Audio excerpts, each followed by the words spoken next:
Welcome to the Filmistines, the double featured podcast. Join us as we unravel the interwoven experience and the continuous conversation of cinema. Take part in pairing movies with their cursed counterparts, movies that share DNA, or even pairing questionable duos by joining our Patreon at patreon.com/Filmistines. We offer tiers at the $1, $5, and $20 level. For the $5 tier, grant the ability to request films to further the discussion. So grab some popcorn, sit back, and get ready to join the 100-year conversation. This is the Filmistines, where movies are more than just entertainment, they're an experience. All around you. And welcome back to another episode of the Filmistines. Thank you guys for joining us today. I am joined today by my seasoned friend, Lucy. Hello, everyone. Remember, we post every Monday, Wednesday, and Friday with brand new episodes of the Filmistines. Some recent episodes include our combo episode of Doom 1 and Doom Part 2, our Filmistine Awards, Imaginary, The Babadook, and Dirty Dancing. Remember to leave nice comments, thoughts, and ideas over on our Patreon at patreon.com/Filmistines. Come subscribe, come write in, come request a movie. We appreciate all the support. Thank you guys very much. Are you stressed and filled with anxiety like I am? Maybe in a bit of pain from that car accident you had a few years ago? Well, the sponsor of today's episode, Hempville CBD, has us covered. They have the highest quality products created by chemists and doctors. Hempville carries everything from CBD to THC dispensary grade without those despicable dispensary prices. Order your Delta 8, 9 edibles and vapes along with the THCA flower and get free shipping when you spend $50 or more at hempvillecbd.com. Check out the link in the description for more details. But today we are discussing Trần Anh Hung's 2023 film, The Taste of Things. This was a strange little film, not so little, I guess it's kind of long. But what is this movie? We get this offhanded romance between Dodin and Eugénie. It's like, why won't she just cave? She's been with him for how long?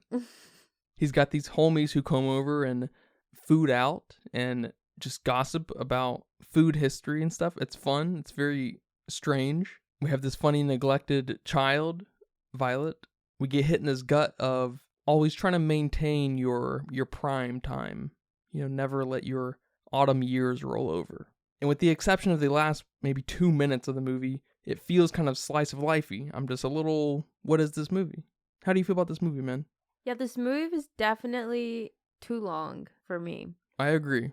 It was very slow. And I understand that it was trying to do a slice of life and just to kind of show you the passion behind their cooking. This is what Eugénie and Dodin do together. They cook. This is what they love to do. They're best friends. They've done this forever, and they absolutely can't spend time without each other doing this. So I get the focus on the food and the tenderness of preparing these plates and preparing the food and whatnot, but man, was it long and just boring. I don't know what other way to say it than boring. I mean, I get it. I understand what's trying to happen here, but I couldn't quite stay focused like I would have liked to in something like Perfect Days, where it's kind of slice of life like that. Although you could say he has a bit more going on maybe with his coworker and a little rough take in his life, but it's still the same kind of vibes, same kind of appreciation of the small things and the things you do together. But Perfect Days just, I don't know, it just flowed better for me. There was enough going on that it didn't feel like one giant scene took 30 minutes. Yeah, and here Yama was much more charming and fun to be around in Perfect Days. Right. But besides the pacing and the slowness, I enjoyed the rest of the film. I thought the cinematography was great. I mean, some of those shots, like I said, felt like they were 30 minutes long. I wouldn't be surprised if some were really long one takes. And I liked a lot of the lighting in this movie. It made it feel old, but it also made it feel warm at the same time. And we talk a lot in the film about her staying in summer, representing her prime time. and just having that being applied to the movie and having all this warmness in the kitchen especially was very nice. It was very nice to see.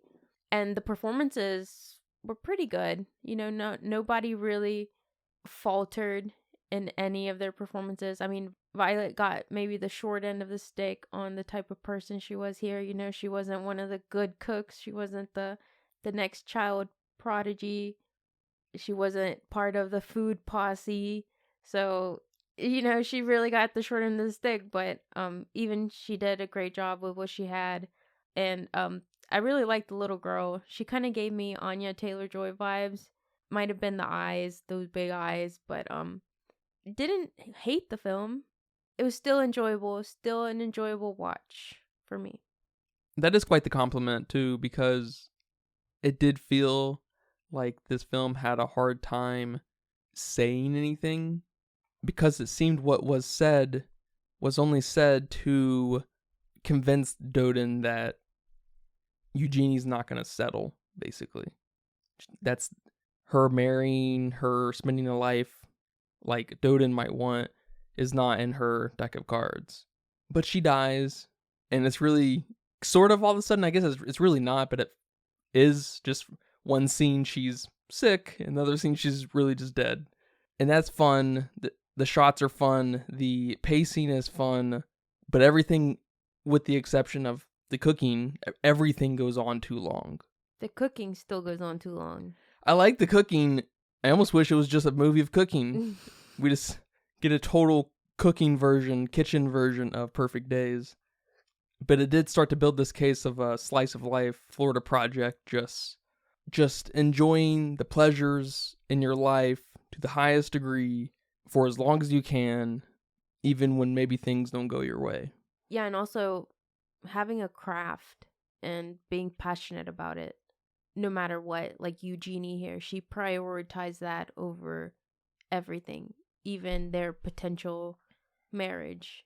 Yeah, and it begged a really interesting question of who works for who here, too. Literally, who's cooking for who is more important in the kitchen? And I liked that. And it never really got fully answered, but I liked this mystery of like why any of this is happening. Why are these guys meeting up? What is this house manor thing? Why are there prodigy children walking about? Like, what is the dynamic of this place in France?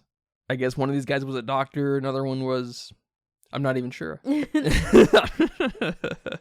Yeah, that was pretty cool, having a posse to like taste all your new things, or your friend invites you over for dinner and you get so excited because you're having like a full 6-course many hour thing. Yeah, it's awesome. And I love it. And I love that they're all knowledgeable about it. I was thinking, oh, these guys are friends and Dodin is the cook. He's, kind of in charge of the entertainment style thing. Like it's his restaurant or something. Yeah, but he's just kind of the central piece to all of this.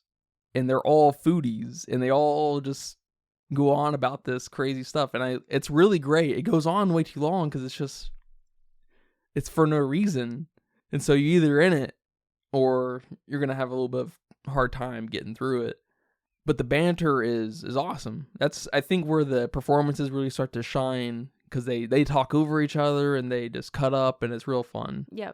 And I liked when they started doing these very bro homey things where when Dodin was, sad because of Eugenie, they were trying to figure out bringing in a new cook or what they're going to serve the prince and stuff. And like, they were just trying to, talk to him basically, and he wasn't having it. And those ideas just kind of blew up in their faces. And it was really funny to see that coming out of like these these grown men, these wise men in fancy suits, very, almost aristocratic. Yeah, aristocrats, yeah. And they're over here like, no, you tell him. No, you tell him. You give him the list. It's really good. It was really good. I'm just like... Yeah, I really like that scene where they're somewhere else trying food. They just go around, try food, bring each other good dishes and whatnot. And they're away trying food. It looked like little tiny chickens. I'm not a food person whatsoever, so forgive me. And then everybody covers themselves with this like white cloth, and they're eating under the white cloth. Like it was some secret society Yes, it was ritual. It was such a weird scene, but it was fun I wish the movie focused on them. their nonsense a little bit more. And we just got this like bro fest. You know, it almost come across mumblecore if we did get a little bit too much of that. But this may have been the one mumblecore movie that would have been pretty good. Yeah. Because I did like this movie quite a bit. The timing it just went on, and I couldn't figure out for what reason. And pleasures in life is not something that speaks to me enough, I guess. Yeah, I also thought it was maybe like a peace thing, and just how something so peaceful can make you want to do it for hours. But I don't know either, because that's a hard thing to translate to the screen. Because looking back at this film, there's a lot of sections I like a lot. I'm not exactly sure why I almost had a hard time staying awake, but kind of like when they went to go eat with the prince of Eurasia or whatever, the sequences of courses took all day, and they were exhausted, and they were like, this is so unimpressive. And there was just this really funny story thread that Dodin and Eugénie could outdo the prince's sequences of courses in only just a simple entree, dessert, salad selection. And then I think the entree was like a vegetable stew or something. Mm-hmm. Which is hilarious. I just wish we could have got more of that angle, because I thought that the snippy kind of gossipy things between really just the boys was really fun. And I'm just like, Eugénie, why don't you just come on, you know, be for real. You're a little bit too romantic here. You were in your autumn years. Just get with the boy. How long do they work with each other? Like over 20 years. Come on. You're already married. You're basically married, whether you want to admit it or not. He's sneaking in your bedroom. Come on. You live in the same house. You're married. Throw him a bone. Throw him a bone. Exactly. I like that you bring that up, because watching this movie, for some reason, gave me, well, maybe not for some reason, maybe it's pretty obvious, gave me Ratatouille vibes. Especially that scene where everyone's just beautifully cooking the dishes. And I think Ratatouille, like the dish that he brings at the end for the big critique moment, is like a poor man's dish, right? Yeah. So there's something to be said here about French cuisine and bringing it back to the home, to the countryside, to the home base in the countryside. Or maybe there's just this French cuisine joke that every great sous chef knows or likes to pull out of, like, I can impress you with the most simple ass shit Yeah. you've ever seen. And that's a flex and kind of an insult, I guess. That's funny. And I mean, I also like that they'll get to do that dish. They'll get to do that to the prince still. I like that he has this kind of redemption moment, or maybe an easier way to heal, an easier way to process his grief with Pauline. And I really like that. I really like that they went in that direction.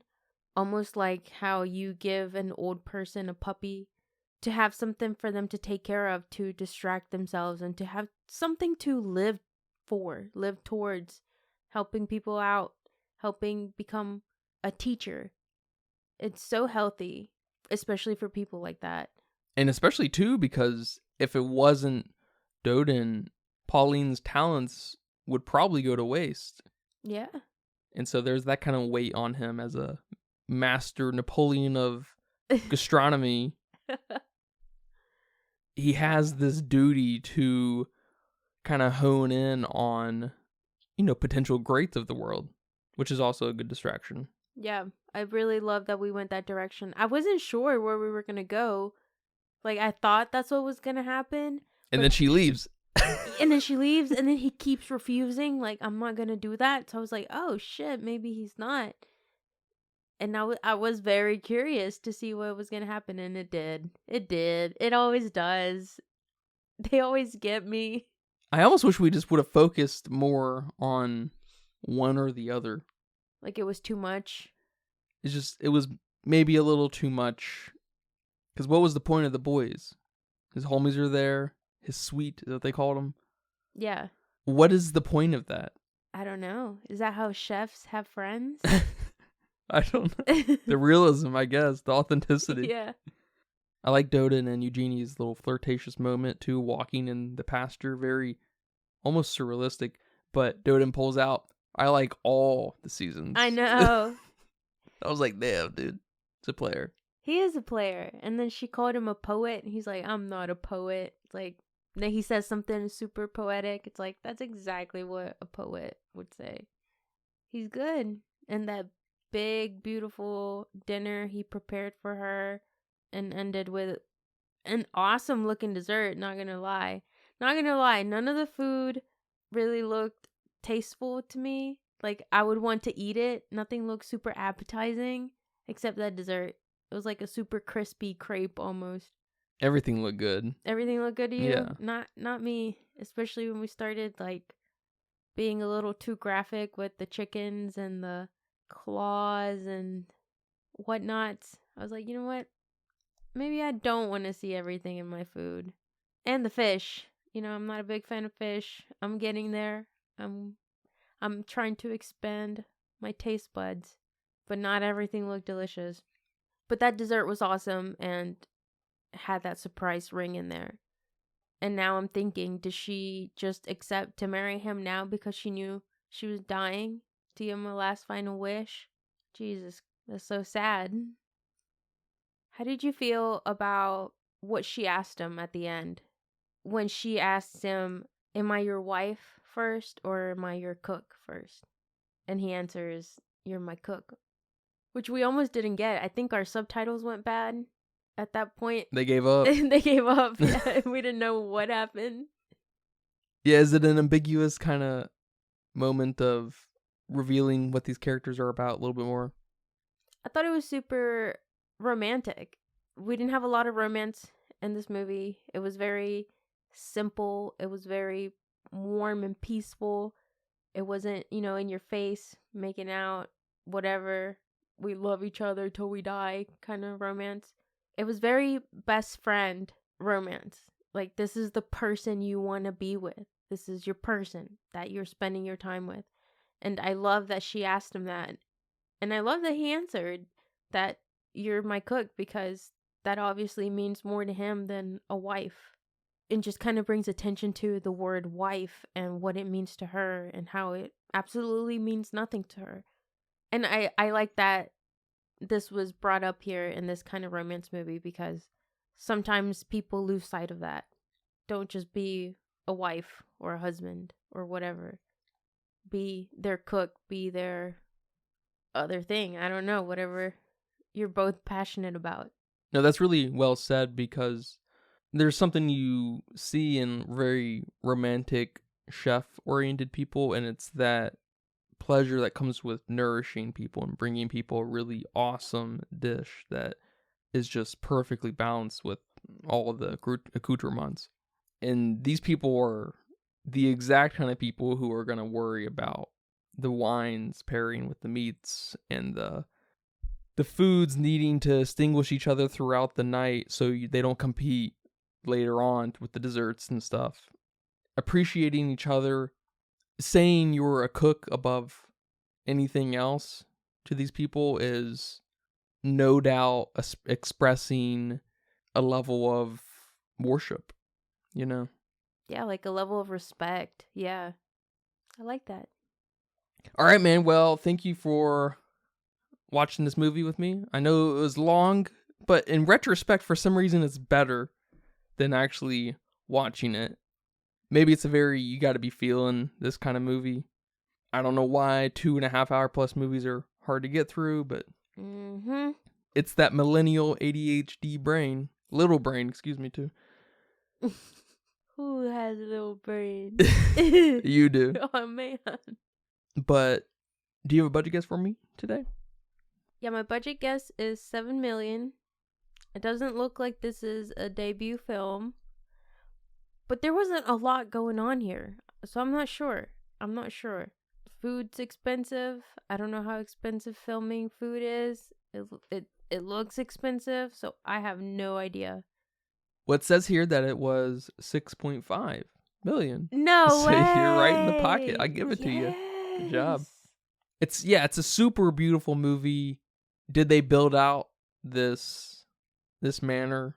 Are they filming on location in a very real place? It's hard to say. Still gonna require some money, but you said it earlier, the lighting and cinematography are just nuts.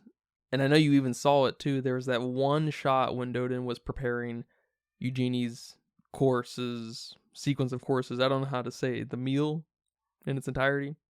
Where there was this like back and forth kind of tracking shot that was angled just like every horror movie. Yes. Jump scare. I was like, that was really weird. That was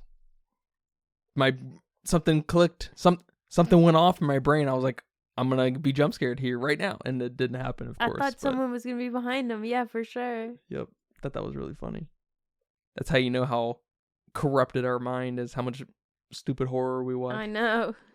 But yeah, it went on to make $7.1 million. Okay. There's a good chance it's probably making money. I can't imagine producers and actors trying to chip off too much of this because of, it's a very low-key movie. And it got nominated, right, at the Academy Awards? Yeah, it was actually shortlisted, which I think is the top 10. Okay. Yeah. Very cool. And apparently over on Letterboxd with 43,000 people. Not very many. They came in at a 3.9. Whoa, that's pretty good. I'm not going to say that's pretty high. I think that's well deserved. I'm not sure what I'm giving it yet. I think I need some time to sit on it. Yeah, I'll let you marinate. Yeah, that number doesn't feel wrong at all. And I think I'm floating around a 3, especially in my mind's eye. This movie is sitting with me quite nicely. It might require just a second watch, really, at some point to kind of sort some things out. But bless Violet and all her dishes.